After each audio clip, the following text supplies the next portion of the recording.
What if I told you that two fist-sized organs sitting quietly in your lower back are right now working harder than they ever should? And the reason is something most of us consume every single day without a second thought. Not alcohol, not cigarettes, not some mysterious chemical, just sugar. Plain, ordinary, everywhere sugar that hides in your morning coffee, your afternoon snack, your so-called healthy juice, and practically everything in between. We've been warned about sugar in our waistlines, we've heard about sugar in our teeth, but nobody talks about what sugar is actually doing to your kidneys, silently, invisibly, and sometimes irreversibly until it's far too late. What you're about to hear isn't just a health lecture, it's the story of what happens inside your body when you make one decision to cut out sugar for just 30 days. And I promise you, by the time you finish listening, you will never look at a spoonful of sugar the same way again.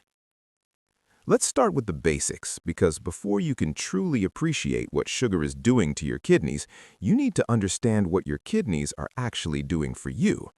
Picture two bodyguards, not the kind that stand at a velvet rope looking important, the kind that actually work. Every single day, without a break, without a vacation, without even a moment of rest, your kidneys filter nearly 50 gallons of blood. That's not a typo. 50 gallons every day, filtering out waste, toxins, and excess chemicals so that the rest of your body can function. They regulate your blood pressure, maintain your fluid balance, control the levels of minerals like potassium and sodium in your blood, and even help produce hormones that keep your bones strong and your red blood cells healthy. They are, without exaggeration, among the most hard-working organs in the human body, and most of us treat them like they don't exist until the day something goes terribly wrong. Now here's where sugar enters the story, and it enters it like an uninvited guest who doesn't know when to leave. Every time you consume something sweet, whether it's a can of soda, a slice of cake, a handful of candy, or even a glass of fruit juice marketed as healthy, your blood glucose levels spike. That spike hits fast, and your kidneys, those diligent, tireless bodyguards, are immediately forced to respond. They begin filtering the excess glucose out of your bloodstream at a pace they were never designed to sustain. It's not a one-time emergency they can recover from quickly. For millions of people, this is happening multiple times a day, every single day, year after year. And the cumulative damage is something that most people only discover when it's already done significant, lasting harm to organs they absolutely cannot live without. Here's a term you need to know, and it sounds deceptively positive at first: glomerular hyperfiltration. It means your kidneys are filtering more blood than they should. And you might be thinking, isn't that a good thing? Aren't they doing more work, which means they're doing better? No, not even close. Think about your car engine. If you rev it to maximum speed and keep it there hour after hour, day after day, it doesn't perform better. It wears out faster. The parts heat up, the mechanisms strain, and eventually things start to break down in ways that are expensive and sometimes impossible to fully repair. Glomerular hyperfiltration is the same concept applied to your kidneys. Science has confirmed that high sugar intake drives this condition, and the terrifying thing is that while your kidneys are being pushed past their limits, you feel absolutely nothing. No pain, no obvious symptoms, no alarm bells going off in your body. Just quiet, invisible damage accumulating in silence.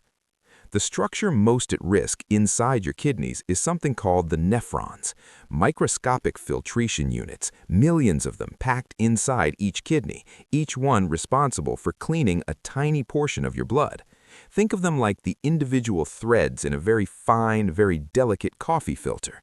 When you're pouring clean water through that filter, it works flawlessly every time. But what happens when you start pouring sticky, sugary syrup through it instead? Gradually, the filter clogs, the threads weaken, the filtration becomes less effective. And here's the brutal reality. Once nephrons are damaged, they don't grow back. They don't regenerate the way skin heals from a cut. The damage is permanent. Harvard researchers found that people who regularly consume high amounts of added sugar face a dramatically elevated risk of developing chronic kidney disease. What makes this even more alarming is that many people don't discover the extent of their kidney damage until over 70% of their kidney function is already gone. 70% gone before a single obvious symptom appears. Now let's talk about something that most people never connect to sugar: blood pressure. You probably know that too much salt can raise blood pressure, but sugar plays its own dangerous game with your blood pressure in a way that almost nobody talks about. When you eat sugar, your insulin levels rise, and insulin, as it turns out, sends a very specific signal to your kidneys. Hold on to sodium and water. Don't flush it out. Keep it.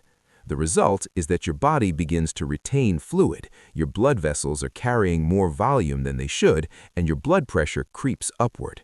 This is why people who eat high sugar diets often feel bloated and puffy, especially around their faces and ankles. They're not imagining it. Their kidneys are literally holding excess water because sugar triggered a hormonal cascade that told them to. An elevated blood pressure doesn't just make you feel unwell, it physically damages the delicate blood vessels inside the kidneys, compounding the harm that the sugar was already causing. And then there are kidney stones. Most people who've had them describe the pain as worse than childbirth, a sharp, wave-like agony radiating from the back through the abdomen and sometimes all the way to the groin, the kind of pain that drops you to your knees and sends you to the emergency room. When people think about the causes of kidney stones, they usually think about dehydration or too much salt, but sugar is one of the most overlooked contributors to stone formation. Here's the mechanism. When you consume high amounts of sugar, your body increases the amount of calcium it excretes through your urine. That excess calcium doesn't just disappear, it mingles with other compounds already present in your urine and begins to crystallize. Over time, those tiny crystals harden into stones. A study published in the Journal of Urology confirmed that people with the highest sugar intake faced a significantly elevated risk of developing kidney stones compared to those who kept their sugar consumption low. And once you've had one kidney stone, the odds of developing another go up considerably. Your kidneys remember the abuse, even when you try to forget it. So what actually happens when you make the decision to stop? What unfolds inside your body when you quit sugar cold, not forever, just 30 days? The first 72 hours are honestly rough. Your brain, which has been accustomed to frequent glucose spikes as its quick energy source, suddenly finds that source gone. You might experience headaches but feel like a dull, persistent pressure behind your eyes. You might feel irritable, foggy, maybe even a little shaky. Cravings will hit hard, especially in the afternoons or evenings when you'd normally reach for something sweet. This is not weakness. This is your brain going through a genuine physiological adjustment, similar in many ways to what happens when someone stops caffeine abruptly. Your nervous system is recalibrating. But here's the beautiful, almost poetic irony of those first brutal days. While your brain is complaining, your kidneys are already quietly celebrating. Within just hours of reducing your sugar intake, the pressure on your kidney's filtration system begins to ease. Something else starts happening in those early days that science has actually measured, and it's remarkable. When you cut out sugar, your body begins producing fewer advanced glycation end products, which researchers refer to as AGEs. These are molecules that form when sugar bonds with proteins or fats in your bloodstream. AGEs are essentially accelerants for organ aging. They stiffen tissues, damage blood vessels, and promote the kind of inflammation that leads to long-term kidney deterioration. The very name says it all. They age you at a cellular level faster than you should be aging. When sugar exits your diet, the production of these molecules slows almost immediately. Your blood becomes chemically cleaner. Your kidneys, which no longer have to cope with the same level of toxic molecular overload, begin operating with a kind of efficiency you may not have experienced in years. It won't feel dramatic from the outside, but inside, the shift is real, measurable, and meaningful. By the end of the first week and moving into weeks 2 and 3, something that many people notice and that doctors actually track as a marker of kidney health begins to improve: protein in the urine. Healthy kidneys keep protein where it belongs, which is in your bloodstream, not in your urine.